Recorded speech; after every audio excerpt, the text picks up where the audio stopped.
One event, one choice. It is meaningless throughout the universe of endless possibilities. Each choice is a mirror of what could have been. Some choices are grand, others horrific. Nothing is always the same. I will guide you through these eternal realities and ask the question, what if events went differently? What we call fate is just an equation to the bigger canvas of the multiverse. Sometimes fate changes in a split second. You can be there at the right place, right time, wrong place, wrong time.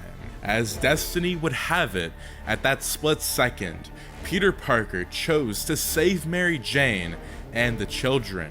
But in this universe, our hero's destiny changed when Green Goblin chose to break the young Peter Parker, creating a new universe and now turning Peter Parker's fate onto the wrong path of destruction and pain. Destruction rages throughout the Brooklyn Bridge, and the sinister Green Goblin holds Mary Jane hostage on top of the bridge to lure Peter Parker. After a long, challenging pursuit, Spider-Man now knows what he must do. To save Mary Jane, he must confront the Green Goblin. He watches in horror. Peter, without hesitation, swings to the bridge, and Green Goblin blew up parts of the bridge and now has the Roosevelt Island children on one end of his hand, and on the other, he holds a helpless Mary Jane who begs for her life. Peter Parker was willing to face the impossible because he knew that with great power must also come great responsibility. Don't do it, Goblin, Peter says. Green Goblin holds Mary Jane by her neck and has the power over Peter Parker. Peter yells no, squeezing on her neck, holding her tight as her eyes rolled back from her head. A loud crack could echo through the bridge. The children are horrified to see it. Green Goblin breaks Mary Jane's neck, twisting this reality into a mess of terrible choices. That one choice birthed a new universe. Green Goblin laughs at Spider-Man, who just watched the love of his life get her neck snapped in front of him. Green Goblin throws her body to the side. She lays there, motionless. The fear of losing her now sinks in. The guilt of letting another criminal take the life of someone he loved. Spider-Man loses it, screaming no while Green Goblin laughs. Spider-Man immediately lunges at Green Goblin, extending his hands out. Revenge was the only thing Peter Parker was thinking. At that moment, Green Goblin realizes his mistake. Spider-Man flipped over him. Before Goblin reacted, Peter secured the children by kicking Green Goblin's wrist and webbing the cable onto the bridge. Spider-Man then grabbed Green Goblin and clenched his fist, punching Goblin over and over again until Peter saw that his hand was bleeding. Blood was all over the Green Goblin's mask. Goblin tried to free himself from Spider-Man's grasp, but the rage increased his strength. At that moment, the Goblin called for his glider, gaining the upper hand on Parker. Before Peter could kill him, Green Goblin dived off of the bridge and managed to land safely on his glider. Hovering over Spider-Man, Green Goblin laughed. No good deed goes unpunished, Parker. Peter looked up at Green Goblin with revenge in his eyes. The laugh echoed while Goblin retreated to the broken down warehouse. Parker wanted to go after him, but he turned to his side, looked at the motionless corpse in front of him, broken and beaten. Peter dropped to his knees and took MJ into his arms. Peter's best intentions of being a hero have led him to having the worst consequences. This universe changes fast with each passing moment. Peter cries and takes his mask off. Spider-Man's code must change to defeat not only the Green Goblin, but every criminal. He's on the wrong path now. Peter Parker places MJ down, putting his mask back on. Peter is analyzing where the Goblin might have gone. Following the trail of smoke from his glider, Peter swings to a broken down warehouse, slowly making his way to it. So many universes and events that have happened in that warehouse, but this one will stand out the most. Peter swings through the broken glass of the shattered warehouse, listening to anything he could hear, but Parker can't seem to hear anything. Green Goblin hides, trying to hold his breath to sneak attack Parker, but before he could give Peter the killing blow, Spider-Man dodges Green Goblin's attack. Green Goblin slammed his spear into the ground and looked up before Peter screamed, kicking Goblin through a brick wall. Peter yells, "What have you done?" Spider-Man picks up Green Goblin, who barely is awake from the previous attack. Spider-Man pins him to the wall, choking him just like what he did to MJ. Goblin tries to get a word out. "Peter, stop, it's me." But the rage within Parker's soul consumed him.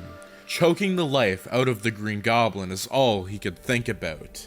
Having flashbacks of Uncle Ben getting shot, and now Mary Jane's death, only made Peter want to kill him even more. The Goblin moved his hand and clicked a button that would send his glider into Spider-Man. "No," Peter says, before turning around and catching the glider with his hands. Peter looks at the blades on the glider while Norman drops to the ground, defeated. Spider-Man extends his two hands out in rage, screaming before breaking the glider in half, destroying any control Goblin might have over it. Peter turns around, picking the Goblin back up. Norman yells, "The Goblin did it. I have nothing to do with it." But Peter ignored his cries for help, and beating the life out of him before the Goblin drops to the ground, unable to move. As he was about to say another word to Peter, Spider-Man kicked the helmet off of him. Peter was shocked to see who it was. It was none other than Norman Osborn himself. Peter then stopped to hear what Norman had to say. Norman looked at Peter, asking him not to tell Harry about this. Peter's face created a evil, sadistic smile, and he would now venture into the unknown and create a new timeline.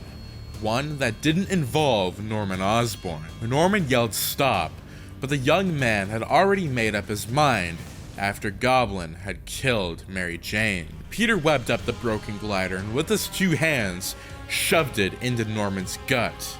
Norman screamed in pain, but Peter wouldn't let a scream out.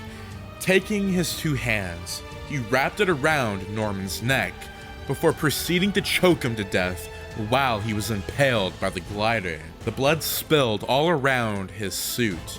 Peter stopped and looked at what he had done. Norman's body sat there, but Peter looked at it, and he smiled near the end. Norman had smiled. Peter began to become enraged, taking the glider out of his gut, and the body fell to the ground. Standing over the dead body of Green Goblin, Peter still didn't feel at peace with himself, and because of this, his destiny was forever changed. This timeline was never going to be the same again. After the battle with Green Goblin, Peter decided that he would leave Norman's body to rot. And this time, Norman Osborn missing signs were posted everywhere. Peter lied to his friend Harry and told him that hopefully they would find his missing father. But under that lie was a dark truth about what really happened. The two friends later attended Mary Jane's funeral, and when the coffin was laid to rest, the good that was left in Spider-Man had been buried with her. Peter would create a new outfit that looked like the red Alex Ross Spider-Man suit and would do one final swing. A Peter Parker without his MJ changed the outcome of this world. A bitter and brutal Spider-Man was born. This Peter Parker variant would be doomed by his own self. This is just one of the many stories within the multiverse of possibilities. What did you think of this story? I decided to take a new style with it, and I wanted to write as if I was the watcher and I had been talking about the story.